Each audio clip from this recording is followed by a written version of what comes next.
Good morning प्यारे बच्चों। 5.1 exercise से क्वेश्चन नंबर सेकंड ले रहे हैं। क्या कहा है देखिए, राइट फर्स्ट फोर टर्म्स। क्या फोर टर्म्स है ना, यानी चार पद निकालना है of the AP when the first term दिया ए बच्चों, when the first term a and common difference d are given as follow. यानी आपको ए और डी दिया है, इसमें अलग अलग पार्ट है। अभी फर्स्ट पार्ट ले रहे हैं हम इसका, क्वेश्चन नंबर सेकंड का। बहुत आसान क्वेश्चन है और एग्जाम ओरिएंटेड क्वेश्चन, 1 मार्क्स में आपको आ सकते हैं ये क्वेश्चन। तो आप समझिएगा। देखिए, आपको ए और डी दिया है, तो चार पद निकालना है एक एपी का। तो एपी का फर्स्ट टर्म दिया है और कॉमन डिफरेंस दिया है। तो हम जनरल फॉर्म आपको इंट्रोडक्शन पार्ट में मैं बता चुका हूँ, और आप आगे भी जो क्वेश्चन आएंगे उसके अकॉर्डिंग मैं आपको समझाता जाऊँगा। तो देखिए, जनरल फॉर्म जो रहता है वो a plus d, a plus 2d, a plus 3d, यानी फर्स्ट टर्म में d add, common difference add होता जाता है। तो ये फर्स्ट टर्म जो रहता है इसको पद के रूप में लिखते हैं, यानी टर्म्स के रूप में लिखेंगे तो इसको हम a1 लिखते हैं, इसको a2, a3, a4, और आगे वाली टर्म्स को a5, a6, जितनी टर्म है उसको नंबर डाल देते हैं। तो ये फर्स्ट टर्म जो रहती है वो ए होती है। सेकेंड टर्म में डी ऐड हो जाता था, ए प्लस डी। थर्ड टर्म में एक बार और डी हो जाता था, 2d हो जाता है। फोर्थ टर्म में कितने 3d ऐड हो जाते हैं। तो ऐसे ऐड होते जाते हैं। तो आपको उसने पूछा है एपी निकालो, तो एपी यानी पहले फर्स्ट टर्म निकालेंगे। तो फर्स्ट टर्म होती है a1, और a1 का वैल्यू होता है a, और a का वैल्यू आपको दिया है 10। तो फर्स्ट टर्म आ गई 10 आपकी। अब आपको सेकेंड टर्म निकालना है, आपको फोर टर्म निकालना है ना।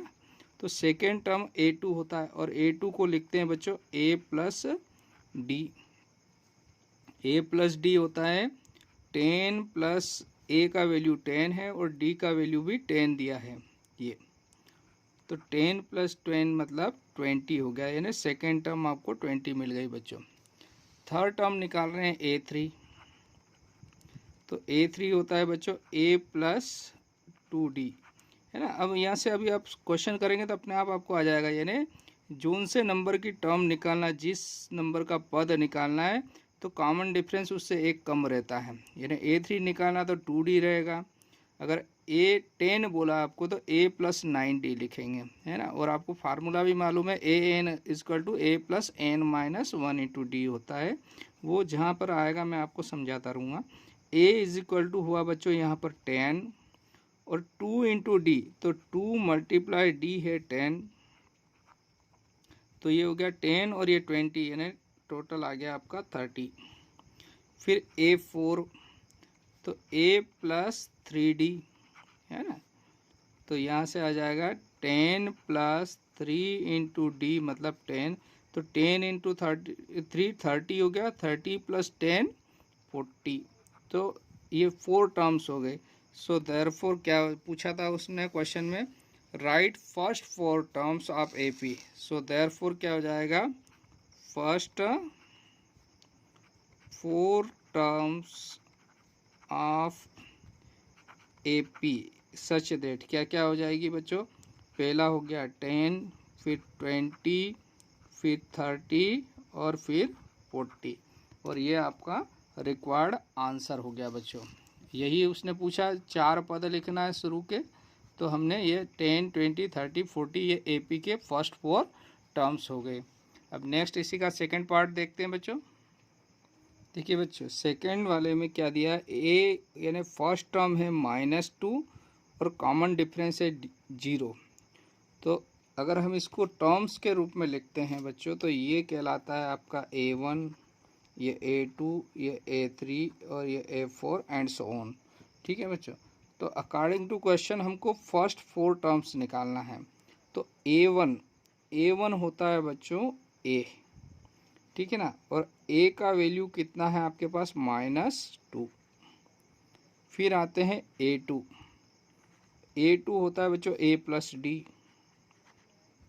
a प्लस डी मतलब a का वैल्यू है कितना बच्चों, -2, प्लस डी का वैल्यू है 0, तो ये कितना आ गया, -2।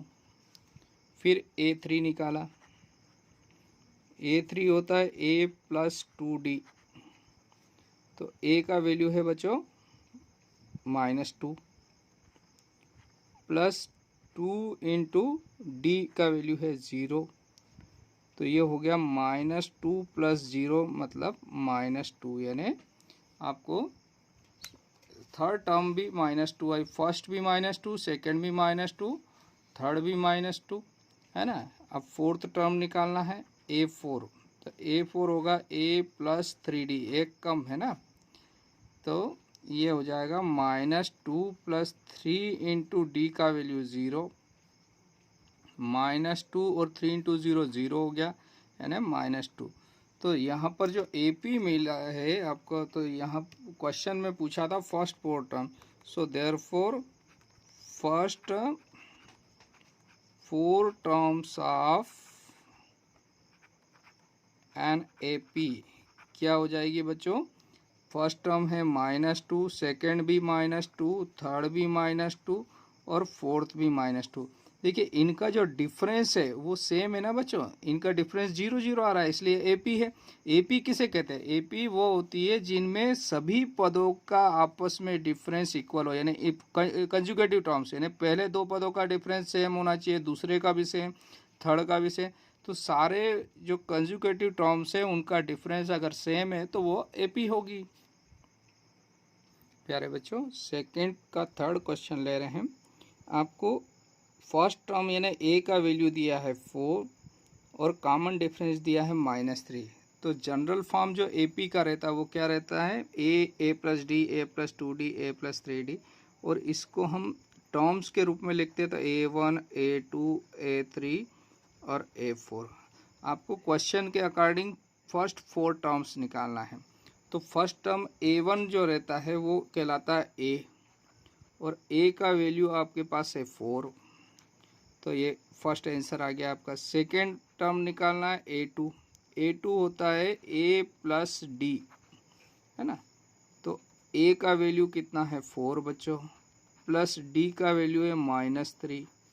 इसको सॉल्व किया तो 4 में 4 -3 हो गया बच्चों, तो 1 बचा आपका, ठीक है। थर्ड टर्म निकाल रहे हैं A3, तो A प्लस 2D होगा, और A का वैल्यू है बच्चों 4 प्लस 2 इंटू डी का वैल्यू है -3। इसको सॉल्व किया तो 4 -6 हो गया, 2 3 जा 6, और माइनस का तो माइनस आपको कितना मिल गया -2, 4 - 6 किया है ना। फिर A4 निकाला बच्चों, तो A4 होगा A प्लस 3D, और A का वैल्यू है प्यारे बच्चों 4 प्लस 3 इंटू डी का वैल्यू है -3, तो 4 - 3 3 ज़ा 9, तो 4 में से 9 माइनस किया तो आपको बचा -5। तो according to question first 4 terms क्या हो जाएगी, सो देयरफॉर हम यहाँ लिख देंगे, so therefore first 4 terms of an AP, या गिवन AP भी लिख सकते थे, क्या हो जाएगा 4 1 -2 और -5, ये आपका रिक्वायर्ड आंसर हो गया बच्चों। सेकंड का फोर्थ पार्ट ले रहे हैं। आपको फर्स्ट टर्म दिया है AP का -1 और कॉमन डिफरेंस D दिया है 1/2। तो हम जानते हैं जनरल फॉर्म जो है A plus D, A plus 2D, A plus 3D, और अगर टर्म्स के रूप में अगर आप हमेशा जब भी दिया हो इनको नाम जरूर दे देना, कैसा, A1, A2, A3, A4, इससे आपको कभी भी गलतियां नहीं होगी, ये ध्यान रखना बच्चों। तो इनको इंडिकेट जरूर कर देना। अब आपसे पूछा है फर्स्ट टर्म, पूछा 4 टर्म्स पूछी है फर्स्ट, तो पहला पद A1 होता है, और A1 को हम A डिनोट करते हैं, और A का वैल्यू दिया है -1, ठीक, ये पहला आंसर आया। फिर सेकंड A2 होता है, और A2 जो रहता है बच्चों उसको लिखते हैं A प्लस डी, और A प्लस डी क्या हो जाएगा बच्चों, A का वैल्यू है -1 प्लस D का वैल्यू है 1/2। इसको सॉल्व करने के लिए इसको LCM लिया तो ये हो गया -1/1 प्लस 1/2 और एलसीएम लेने का सिंपल तरीका क्या हो गया, नीचे नीचे का मल्टीप्लाई कर दो, 1 मल्टीप्लाई 2 का मल्टीप्लाई इसमें -1 में करो और +1 का मल्टीप्लाई 1 में करो। वैसे आता होगा आपको, ये फर्स्ट टाइम मैंने कहा समझा देता हूँ आपको। तो ये हो गया -2 + 1/2, तो -2 + 1 करेंगे तो -1/2, यानी आपका सेकेंड टर्म आ गया -1/2 बच्चों। नेक्स्ट लेते हैं थर्ड टर्म A3 होगा बच्चों A + 2D। तो A का वैल्यू है बच्चों -1 + 2 × D का वैल्यू है 1/2। तो देखिए 1/2, तो ये 2 से 2 कैंसिल हो गया आपका, तो आपको मिला -1 + 1, -1 + 1 हो गया 0, तो थर्ड टर्म आ गया आपका 0। फोर्थ टर्म देखिए A4, तो A4 हो जाएगा बच्चों A + 3 × D। तो A का वैल्यू क्या है बच्चों -1 + 3 × D का वैल्यू है 1/2। तो ये हो गया बच्चों -1 + 3/2। एलसीएम ले रहे हैं तो नीचे एलसीएम कितना हो गया, 1 × 2 यानी 2 आ गया, है ना। अभी बताया था 2 का मल्टीप्लाई इधर करेंगे तो -2, 1 का मल्टीप्लाई इधर करेंगे +3, 3 में से 2 माइनस किया तो 1 बचा, तो 1/2। तो आपकी जो फर्स्ट टर्म हो गई -1, सेकेंड -1/2, थर्ड 0 और फोर्थ हो गई 1/2। सो देयरफॉर क्या लिख देंगे, देयरफॉर है ना, हमसे पूछा है फर्स्ट 4 टर्म, तो first 4 terms of given AP क्या क्या हो जाएगी, देखो बच्चों। पहला पद हो गया आपका कितना -1, सेकेंड है -1/2, थर्ड है 0 और फोर्थ है 1/2। ये आपका रिक्वायर्ड आंसर है बच्चों। इसका लास्ट देखते हैं बच्चों। क्वेश्चन नंबर सेकेंड का 5th पार्ट ले रहे हैं। आपको AP की फर्स्ट टर्म दी है, A दिया है -1.25 और कॉमन डिफरेंस D दिया है -0.25। तो आपको फर्स्ट 4 टर्म निकालना है इसमें। तो हम जनरल फॉर्म जो AP का वो हम ये जानते हैं क्या होता है, A + D, A + 2D, A + 3D and आगे एंड सो ऑन आता जाएगा, है ना, यानी एक एक D बढ़ता जाएगा इसमें, यानी डिफरेंस इक्वल है इन सब का। तो फर्स्ट टर्म A1 को हम लिखते हैं बच्चों A, और A का वैल्यू आपको ऑलरेडी दिया हुआ है कितना -1.25। तो एक आंसर आ गया आपका। फिर सेकंड है A2 को लिखते हैं बच्चों A + D। तो A का वैल्यू है -1.25 प्लस D का वैल्यू है -0.25, यानी दोनों माइनस की संख्याएं हो गई बच्चों, यानी क्या हो गया -1.25 और -0.25। अगर इसको सॉल्व करेंगे तो ये 2.5 ऐड होकर कितना हो जाएगा -8, मतलब ये संख्या बढ़ गई बच्चों इनकी, तो ये हो गए -1.50। से थर्ड वाला में आते हैं A3 निकालना। तो थर्ड टर्म हो जाएगी A + 2D। तो A का वैल्यू है -1.25 प्लस 2 × -0.25।